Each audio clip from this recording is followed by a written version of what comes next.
But we begin with Prime Minister Mark Carney and Ontario's Premier Doug Ford, who have just signed a deal aimed at speeding up major projects in that province. The agreement focuses on reducing duplication across federal and provincial departments. It comes 2 days after the government of New Brunswick signed a similar deal. Here's what the Prime Minister had to say last hour in Ottawa.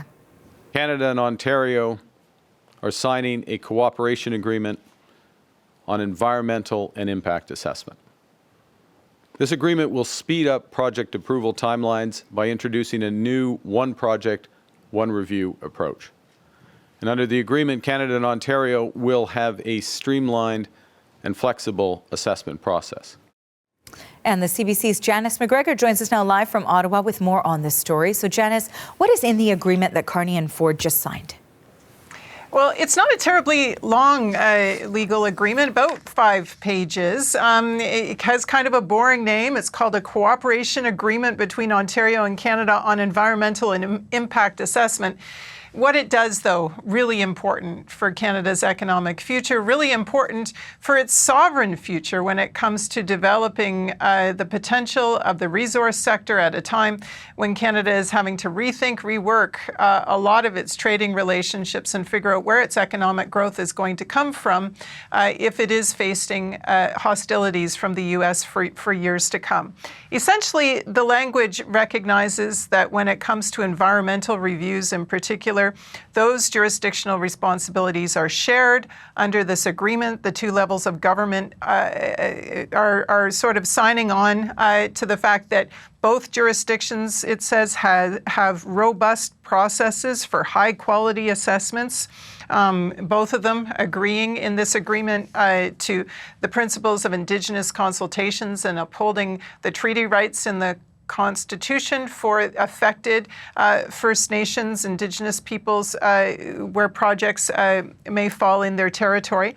But the idea here is that you cannot have duplicative projects, or duplicative processes, rather. It doesn't make sense to have each level of government holding its own review.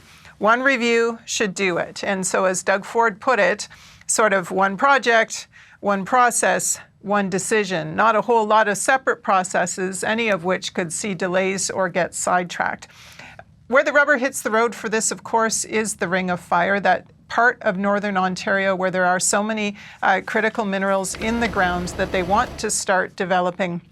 And of course, the agreement struck previously between the Ontario government and a couple of Northern Ontario First Nations to facilitate highway construction, leading ultimately to some of these potential mining sites, was a precursor to this. The real question is how the reviews and impact studies are going to go to develop the mines themselves. Prime Minister Mark Carney said that with this new understanding today, Ontario and Canada can stop getting out of their own way, really, when it comes to resource development, and that sort of these duplicative processes scare off investors. And it's really important to have more certainty in reviews in this country for the sake of Canada's competitiveness, particularly at a time when trade talks remain very uncertain. Take a listen. It also puts us in a stronger position, in those negotiations. We have lots to do. We're ready to sit down on the weekend, negotiate any weekend, anytime, but we're also busy. We're busy building Ontario, we're busy building Canada, and we're going to build it faster. And this is the second cooperation agreement actually signed this week. On Tuesday, the federal government signed one with New Brunswick, which notably, Susan Holt's government also has a potential mining project in its jurisdiction that has been identified by the Federal Major Projects Office as being a national priority. So you can see that for these initial resource projects where they're located, if they've been prioritized, the government very keen to get agreements in place to make sure the reviews go as quickly and as smoothly as possible. But eventually, they want deals like this in place across Canada. Now, Janice, Ford and Carney are also behind closed doors after that signing very publicly, and that's for a virtual meeting with all of the premiers later on today. What's on the agenda with that? And perhaps the question and answer session gave us a little bit of insight into what they might be talking about. Well, First Minister's talks these days very much dominated by major projects, resource development, and also strategizing in the wake of the latest trade threats from the Trump administration. Yesterday, we did get that list of demands from the United States Trade Representative, laying out clearly what premiers like Doug Ford have to grapple with as potential concessions, things they might have to give up, retaliatory actions they've taken in the wake of this trade war. But Doug Ford was asked about something Mark Carney actually said in French in an interview earlier this week with our colleagues on Radio Canada about how there was a tariff deal like right there, really close. And then it got thrown out because Donald Trump was angry about some advertisements that the Ford government were running in the U.S. Doug Ford today, sorry, not sorry. For one, that was the best ad that's ever been run, 12.4 billion views. We wanted to bring it to the attention of the American people. And be very frank, it was President Trump. If he didn't comment on it, rather than 12.4 billion views, it might be 12.4 people viewing it. But in saying that, our intention was to bring it to the attention of the American people through the greatest president that ever lived. That was Ronald Reagan. Protectionism does not work. We're their number one customer. They're our number one customer. We need to work together.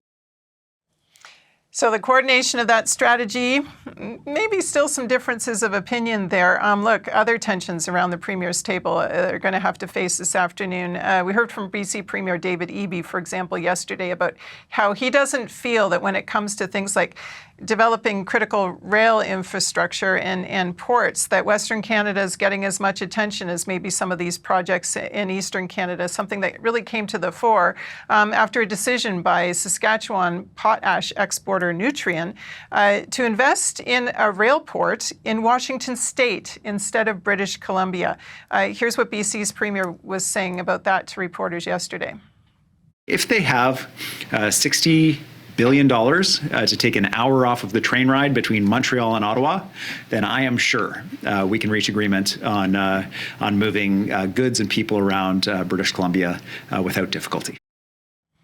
And the final area of tension that's emerged in recent weeks is this question of whether this country now has, in effect, two sets of environmental regulations. One for Alberta that reached that special memorandum of understanding with the federal government, and one for all the other provinces that have to perhaps comply with higher standards, stricter rules when it comes to methane emissions or electricity generation.